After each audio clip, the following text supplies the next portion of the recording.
Hello guys, आज हम लोग सीखने वाले हैं the relation between voltage, current and resistance. Okay, तो सबसे पहले हम देखते हैं एक कोई भी एटम है उसका हम लोग स्ट्रक्चर देखते हैं, एटमिक स्ट्रक्चर। उसमें क्या होता है, एटम के जो सेंटर रहता है, जो भी हम लोग उसको न्यूक्लियस बोलते हैं, उसमें क्या रहेगा, न्यूट्रॉन्स एंड प्रोटॉन्स। न्यूट्रॉन्स मतलब उसके ऊपर कोई चार्ज नहीं रहता है एंड प्रोटॉन्स के ऊपर पॉजिटिव चार्ज रहता है। और इसके आजू बाजू जो ऑर्बिट रहता है उसमें हमारे इलेक्ट्रॉन्स मूव होते हैं। जो ये मेरा एटम का ऑर्बिट है उसके सराउंडिंग में इलेक्ट्रॉन्स फ्रीली रोटेट होते हैं। ओके, तो हम स्टेबल एटम किसको बोलेंगे? स्टेबल एटम हम किसको बोलेंगे कि जिसके number of protons and number of electrons same हो, उसको हम लोग बोलते हैं स्टेबल एटम्स। बराबर, उसमें क्या है, फ्री इलेक्ट्रॉन्स नहीं रहते हैं। ठीक है।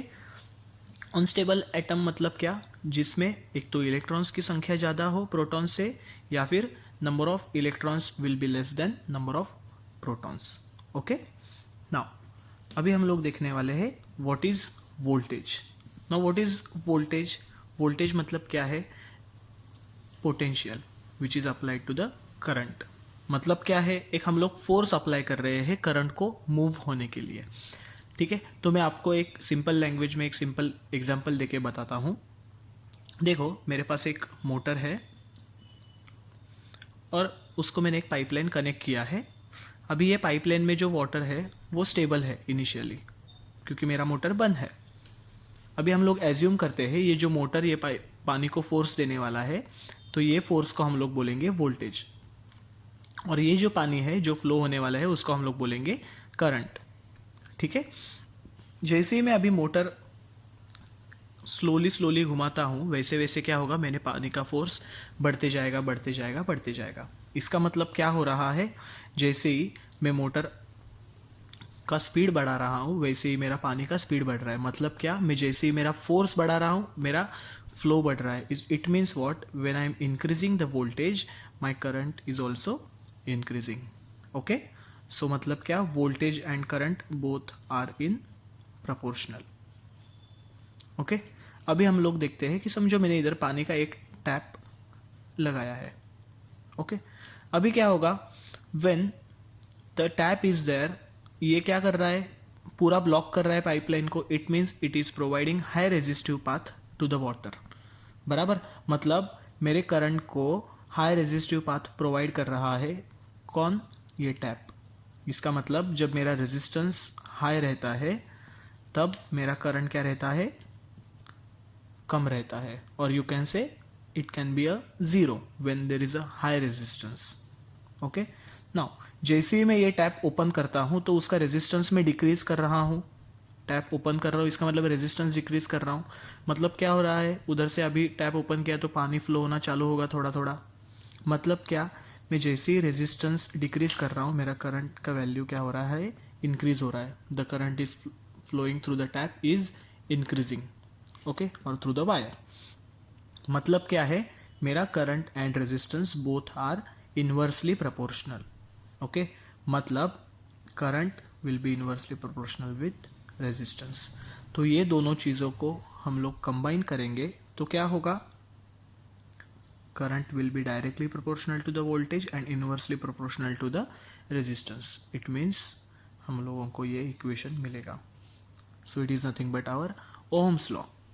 ओके, ओम्स लॉ क्या बोलता है, the ratio of potential difference across the two ends of conductor to the current flowing through it is constant. It means what, V by I ratio ये मेरा कांस्टेंट रहेगा। मतलब क्या है, इट विल बी रेजिस्टेंस। तो मैं इसके ऊपर आप लोगों को एक एग्जांपल देता हूँ कि समझो मेरा प्रोपोर्शनलिटी है, मैं वोल्टेज लिखता हूँ, करंट लिखता हूँ, रेजिस्टेंस लिखता हूँ इधर। ठीक है, समझो मेरा एक प्रोपोर्शनलिटी है। ओके, नाउ व्हेन व्हेन मेरा voltage if it is 2, current is, voltage is 4, current is 2, so that time the resistance will be 2, क्योंकि V बाय I रेशियो 2 होगा। बराबर, अभी मैं वोल्टेज का प्रोपोर्शनलिटी बढ़ा रहा हूँ। इफ इट इज 8, सो मेरा करंट का भी प्रोपोर्शनल है, voltage and current both are in proportion. तो क्या होगा, करंट मेरा 4 बन जाएगा, तो 8/4 विल बी 2 ओनली। मतलब मेरा V by I ratio always constant.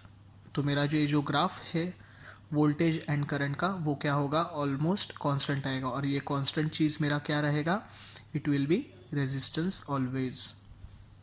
Okay now, तो अभी क्या है, ये जो वोल्टेज करंट और रेजिस्टेंस है, ठीक है, ये जो वोल्टेज करंट एंड रेजिस्टेंस है उसकी यूनिट हम लोग देखते हैं। वोल्टेज का यूनिट्स है वोल्ट्स, करंट का यूनिट है एम्पियर एंड रेजिस्टेंस का यूनिट है ओम। ठीक है, ये तीनों यूनिट्स है वोल्टेज, करंट एंड रेजिस्टेंस के। ओके, अभी एक चीज़ मैं आपको और बताना चाहता हूँ कि समझो मेरा एक कंडक्टर है, उसमें फ्री इलेक्ट्रॉन्स है, कॉपर कंडक्टर है ऑब्वियसली, तो उसमें फ्री इलेक्ट्रॉन्स है। तो जैसे ही मैं उसको वोल्टेज अप्लाई करता हूँ तो क्या होगा, जो इलेक्ट्रॉन्स है फ्री इलेक्ट्रॉन्स, वो फ्री इलेक्ट्रॉन्स को एक फोर्स मिलेगा, एक पुश मिलेगा थ्रू द वोल्टेज। तो उसकी वजह से this electrons contains negative charge. क्या होगा, negative will attracts towards positive, मतलब ये जो इलेक्ट्रॉन्स है वो पॉजिटिव की तरफ अट्रैक्ट होना चालू होंगे। ओके, मतलब क्या होगा, flow of electrons will be from negative to positive, मतलब ये मेरा फ्लो ऑफ इलेक्ट्रॉन्स होगा, इलेक्ट्रॉन्स का फ्लो। नाउ कन्वेंशनल करंट का जो फ्लो रहता है, it will be always in opposite with the direction of electrons, मतलब मेरा जो करंट का फ्लो रहेगा it will be always from positive to negative, it means from higher potential to lower potential. ये मेरा करंट का डायरेक्शन रहेगा through the circuit, ये मेरे करंट का डायरेक्शन रहेगा। ओके, अभी ये higher potential to lower potential ही क्यों फ्लो होता है करंट, उसके लिए भी एक एग्जांपल देखते हैं हम लोग। समझो ये दो पानी की टंकी है, एक पानी की टंकी पूरी भरी हुई है और एक ऑलमोस्ट एम्प्टी है। अभी ये दो पानी की टंकी मैंने समझो पाइपलाइन के थ्रू कनेक्ट कर दी, तो क्या होगा, जो भी पानी है वो पानी हायर पोटेंशियल से लोअर पोटेंशियल फ्लो होगा, बराबर। मतलब क्या, मेरा सेम करंट भी क्या होता है, higher potential to lower potential flow होता है, क्योंकि इधर उसको स्पेस है तो ये पानी इधर फ्लो होते रहेगा हायर पोटेंशियल से लोअर पोटेंशियल, बराबर। अभी क्या होगा, जब तक ये दोनों में पोटेंशियल डिफरेंस है तब तक मेरा करंट फ्लो होते रहेगा। एक बार ये पोटेंशियल डिफरेंस ख़त्म हो गया, मेरा करंट फ्लो नहीं होगा। मतलब क्या, जब तक there is a potential difference between the two points, the current will flow from one point to another point, मतलब higher potential to lower potential, otherwise it will not flow. Okay, तो same thing कि जिधर जिधर मेरा potential difference रहेगा तब तक मेरा करंट फ्लो होगा। Potential difference is should be there to flow the current.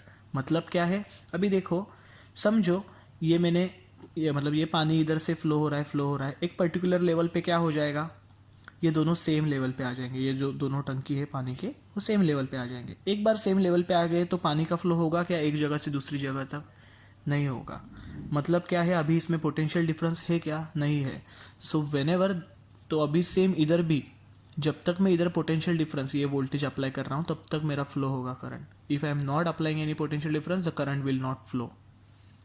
So guys, I hope आप लोगों को ये कंसेप्ट समझा रहेगा about voltage, current and resistance. कुछ आपको डाउट्स रहेंगे, क्वेरीज रहेंगे तो आप कमेंट बॉक्स में मेंशन कर सकते हो। Thank you.